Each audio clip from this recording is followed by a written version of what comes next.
Poor old Alyssa. Yes, I know what you're thinking. The seeress parted the frizz of unkempt hair that veiled her face and peered at Tiriki with a skewed smile. If I'm crazy, though, why ask me if you've lost another acolyte? And if I'm sane, why wait until midnight to ask me? Tiriki could find no answer. Her startled gaze sought Liala, who only shrugged and shook her head. The seeress was usually washed and combed whenever Liala brought her to any event, but apparently Liala's control did not extend to Alyssa's own dwelling, which was a mess of half-eaten foodstuffs, with bits and pieces of strange keepsakes from the ancient land lying alongside oddly shaped rocks and strange constructions of twigs and pine cones. Sanity is not the issue here. I need your vision. Tiriki stopped short, realizing how anxiety had betrayed her. Ordinarily, she weighed her words more carefully. She relaxed a little as Alyssa began to laugh. Oh yes, madness sees clearest when fate costs dearest. And since the Omphalos stone never stopped speaking to me, she gestured towards the wall beyond which the stone rested, swathed in silks in its wooden cabinet in the hut built to house it. That was another thing, Tiriki realized with a shudder, that she had not thought about for far too long. She held Alyssa's gaze with her own, waiting. Alyssa closed her eyes and looked away. The girl is unhurt. I cannot say if she is safe. What? Where? Seek the heart of the hill. You'll learn your fill. Her hair swung forward over her face once more as she resumed slowly rocking back and forth on her stool. What do you mean? What do you see? Tiriki demanded, but Alyssa's only answer was a wordless crooning. I hope that was helpful, said Liala with a sigh, because you'll get no more from her tonight. It gives me an idea, Tiriki said after a moment. Others have searched the caves, but perhaps I'll see signs they could not. She gasped as her eye was drawn again to the strange assembly of stones, twigs, and oddments on Alyssa's floor. They were, she suddenly understood, a model of the Tor as it must look from high above. If someone hasn't already seen them, she added with new confidence. I will go with you. Liala arose and reached for her shawl. Happily, Teveri the Saji is here and can keep watch. Ordinarily, Alyssa passes from this state into deep sleep and will not wake until afternoon. As Tiriki and Liala approached, torch flames wavered sharply in the chill current of air from the mouth of the cave. Taret had told her many things about this place, but Tiriki had always found herself too busy to take time to explore. Or perhaps she'd been afraid. She peered with mingled excitement and apprehension into the darkness. Perhaps we should leave this for one of the younger folk, Liala eyed the uneven footing dubiously. You've grown soft. Besides, Tiriki added more soberly, if Iriel needs us, she cannot wait for us to find them. Not waiting to see if Liala followed, she started forward along the edge of the stream. The stones, whitened by the lime-rich waters, glistened in the torchlight. In some places, the minerals had crystallized in mid-flow and hung from the ceiling of the tunnel in an irregular series of upside-down pyramids. At their tips, drops of water formed and fell. When she reached out to steady herself against the sloping wall, the rock was cold and damp beneath her hand.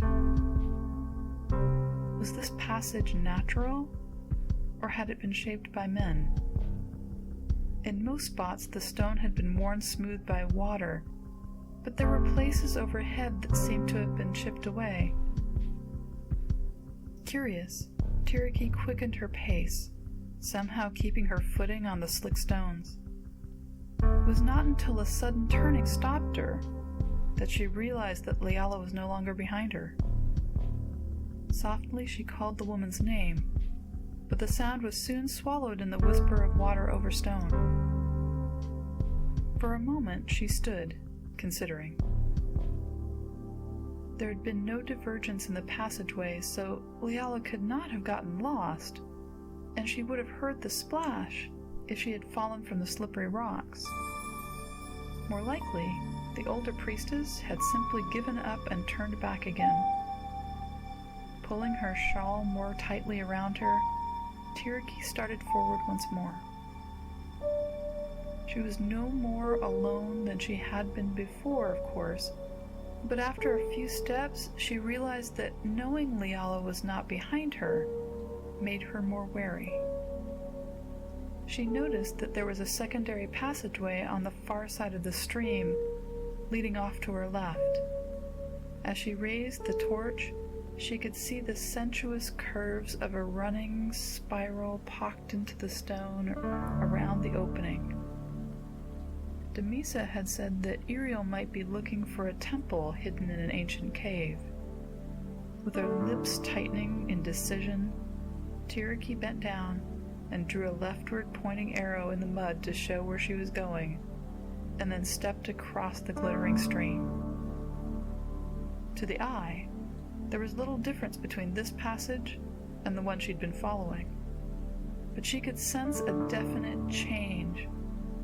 Frowning a little, she put a fingertip to the carving and began to trace the spiral inward to the center, and then out again. She stood, transfixed by the pattern, until suddenly she realized that her arm had dropped to her side, and the torch was flaring dangerously close to her skirts. Startled, she jerked it away, peering around her. How long had the pattern held her in trance? How far had she come? Tiriki shook her head. She ought to have known better than to touch the spiral. Tarot had warned her that there was, somewhere on the island, a maze which would lead to the other world if one trod it to the end. The curved passage before her seemed less shadowed, but she could see neither very far ahead nor back the way she had come. I am not lost, she told herself firmly. She had only to follow the spiral back to find the stream. And with that self-assurance, she set her hand to the stone and went forward once more.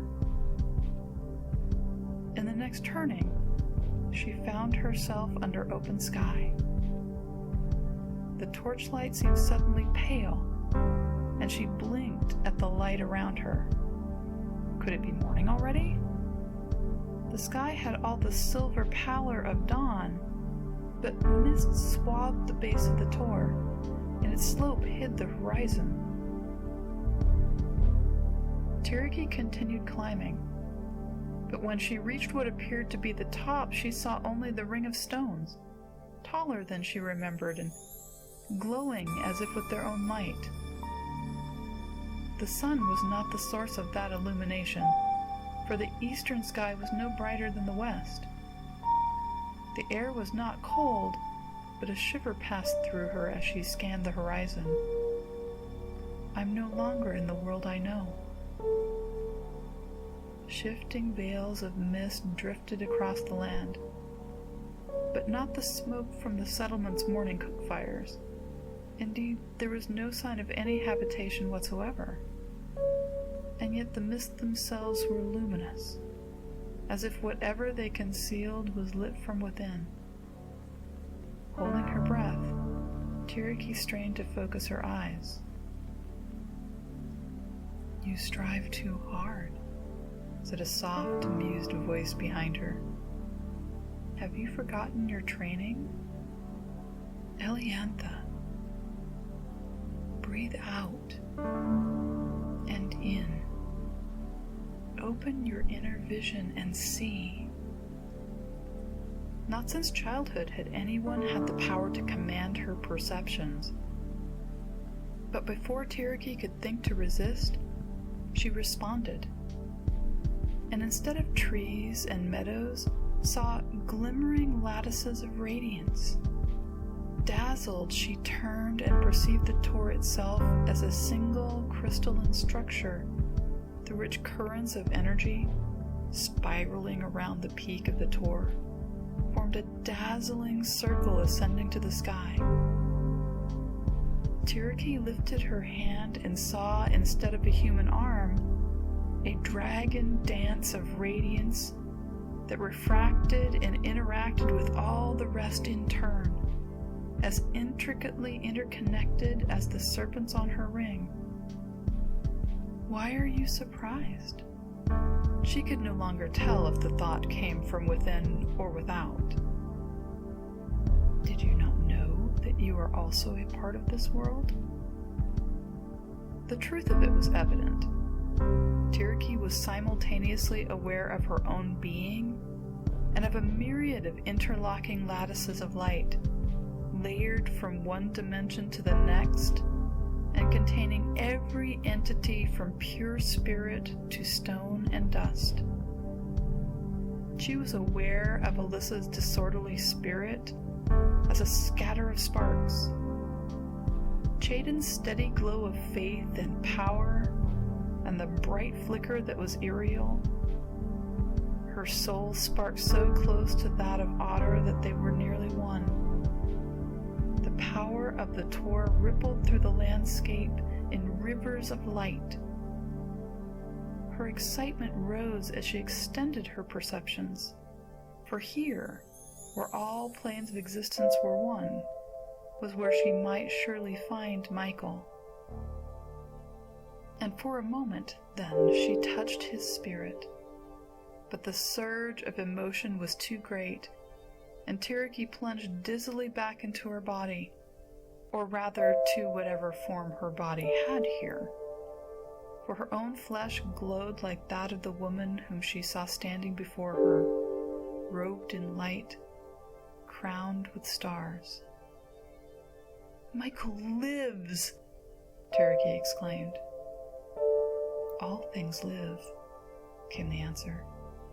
"Past, present, future, each in its own plane." Beneath the leathery leaves of unknown plants, monstrous forms moved, but also ice covered the world, and nothing grew. She saw the Tor at once tree-clad and cleared, a slope of close-cropped grass crowned with standing stones, and also a strange stone building, which in the same moment fell, leaving only a tower.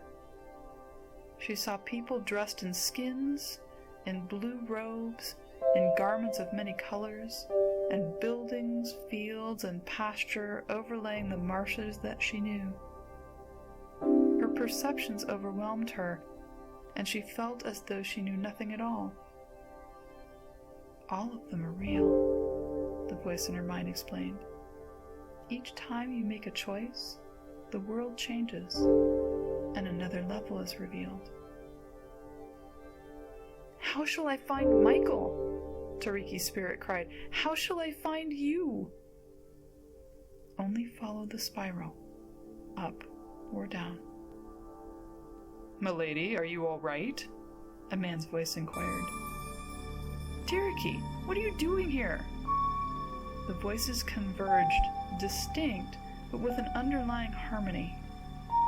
Tiriki opened her eyes and realized that she was lying on the grass just inside the circle of stones at the top of the Tor.